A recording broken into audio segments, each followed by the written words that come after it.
When I think of hybrid, I think of Toyota, and we sure do have a lot of hybrids in our lineup. When I think of a hybrid SUV, my mind automatically goes to a RAV4, but no one really ever talks about the Corolla Cross. Today, I'm gonna be taking a closer in-depth review to see if this is going to be the best budget-friendly hybrid SUV that we have in our lineup. My name's Aiden with Upper James Toyota, and let's check out this Corolla Cross.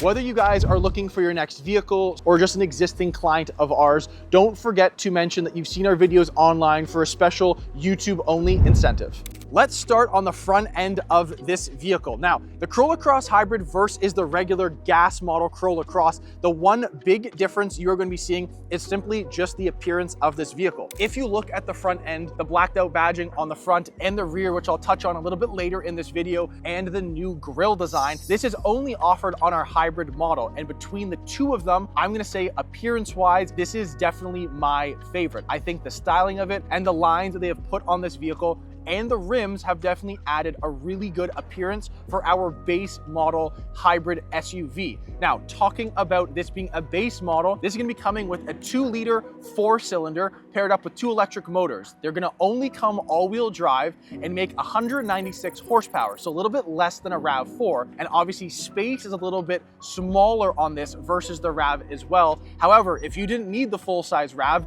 this could be a pretty good option for you and your family. Taking a closer peek onto the actual look of this vehicle, this is going to be featured in Windchill Pearl, which is a color option from the factory that sadly you do have to pay for. It's an extra $255 from Toyota, but definitely with all of the black accents on this vehicle, I think that this white with the metallic flake definitely makes this color pop on this vehicle. Now, the number one thing on this car that I'm going to be over the moon happy about are going to be wheels. Taking a closer peek at these wheels, I love the fact that the design they have added for this. It's got the mix of black and a little bit of a silver or a chrome, but I think this wheel design and the colors definitely complement this vehicle very well. And if you guys have this vehicle, I want to know if this was a huge deciding factor getting into one of these just for the appearance over the base gas model, because I think in my personal opinion, it is a night and day difference. Taking a peek onto the side profile of a Corolla Cross,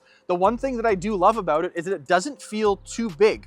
But being on the inside, you still have a lot of usable space that you would be looking for in an SUV. And I mentioned on the front edge that you do have a lot of those black accents in your front grille and emblems, and you do have another one on your rear passenger door that says all-wheel drive. And I like the fact this comes from Toyota in Canada. So you can get an option called blacked out badging.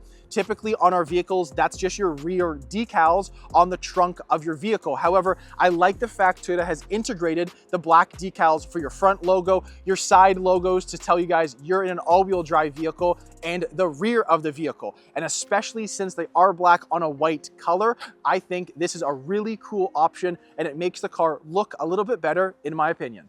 Now, I've mentioned this on previous videos I have done in the past, and Toyota almost got this right. And the reason why I'm gonna say almost is because on your rear bumper, you have this gloss black insert. And I think that if they added this on your rear bumper, that's gonna cover this matte black plastic around your wheel wells and around the side skirts of the vehicle, that would have been a 10 out of 10 for me styling wise on this vehicle. That's the only complaint I'm gonna have on the outside. And I've mentioned that on the S-Line version of a RAV4 hybrid, the fact that all of the fender flares, all of your front bumper, side skirts, and your rear bumper are in this gloss black plastic, and I really wish that they added that on this vehicle. That just would have made this vehicle perfect in my opinion. You guys can let me know if you think otherwise down below in the comments. Now, because this is a smaller SUV, obviously you still have a lot of usable trunk space. There's no power trunk on an SE model, but that's okay. It's not heavy at all. It opens up very simply, and you still have quite a bit of space on the inside of this vehicle. Standard from Toyota, you'll get both sets of mats, so summers and winter mats, which is great,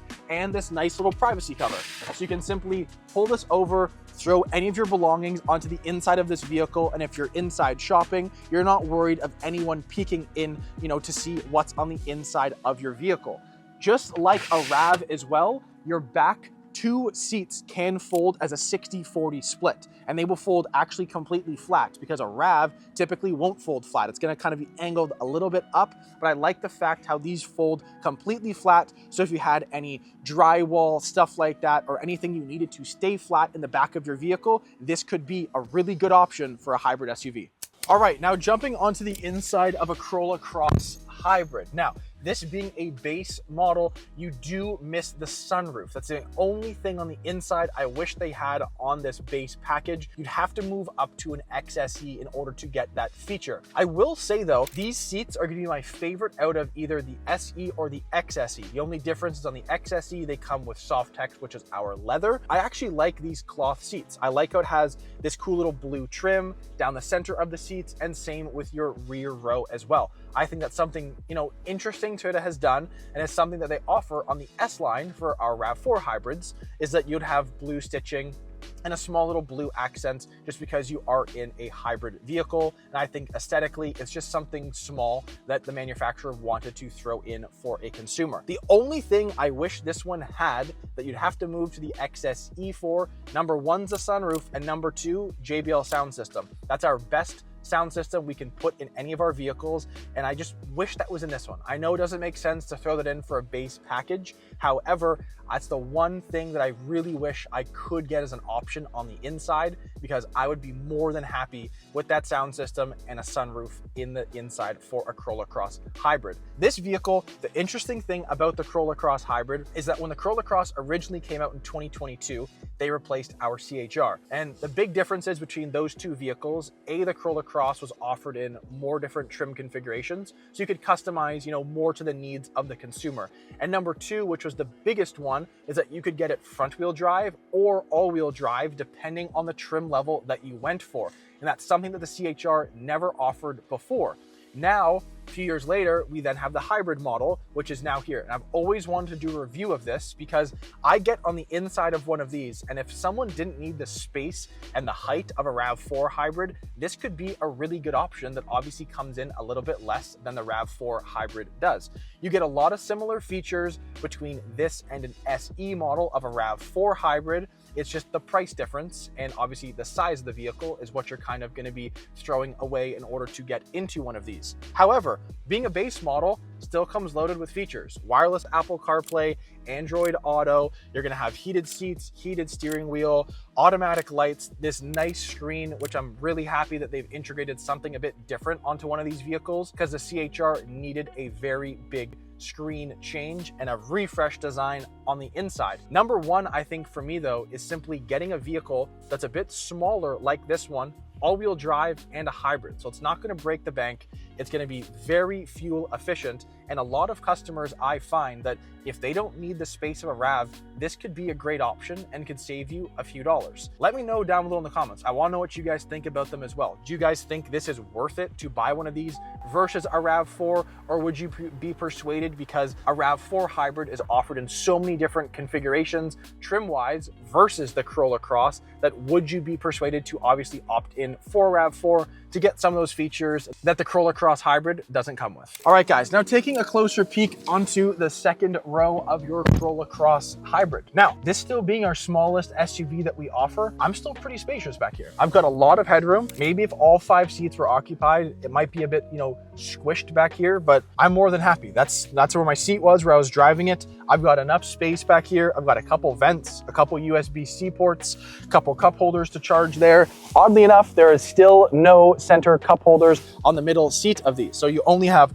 one here and then one on your other passenger door in the rear. But honestly, for a vehicle that's an entry level, coming with all the features this one has, I think Toyota's done a pretty good job to nail this one down. I think that people come into the dealership and they're asking what hybrid SUVs, we offer, which there are quite a few of them if you're familiar with Toyota's lineup.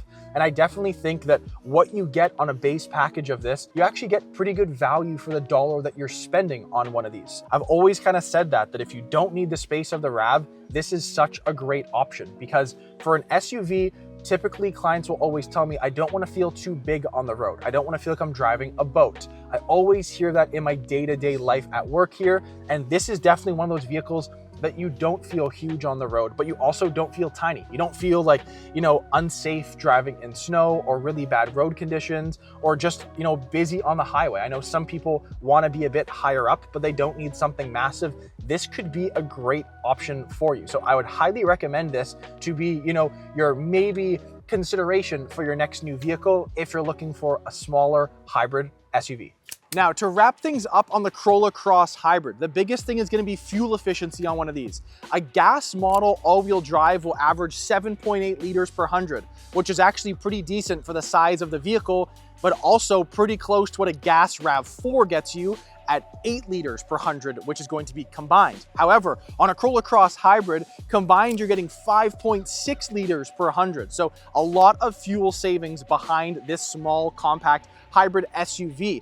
And talking about the hybrid SUV, talk about price. One of these comes in at $34,644 plus tax, freight, PDI, and so forth, versus the RAV, which on a base level RAV4 LE hybrid comes in a touch over $39,500. So it's going to be a bit of a price jump, but is also going to offer more space and a little bit more, accessibility for any of the rear passengers in your vehicle. Now, if you're in the market for one of these, I want to know, would you go RAV4 or would you go Corolla Cross? If you guys have any questions, please leave a comment down below. I'll try and answer those in some of our videos ahead down the road. Again, my name's Aiden with Upper James Toyota. Thanks so much for watching. Please do not forget to hit like and subscribe so you don't miss any of our future Toyota related content, and we'll check you guys out in the next video.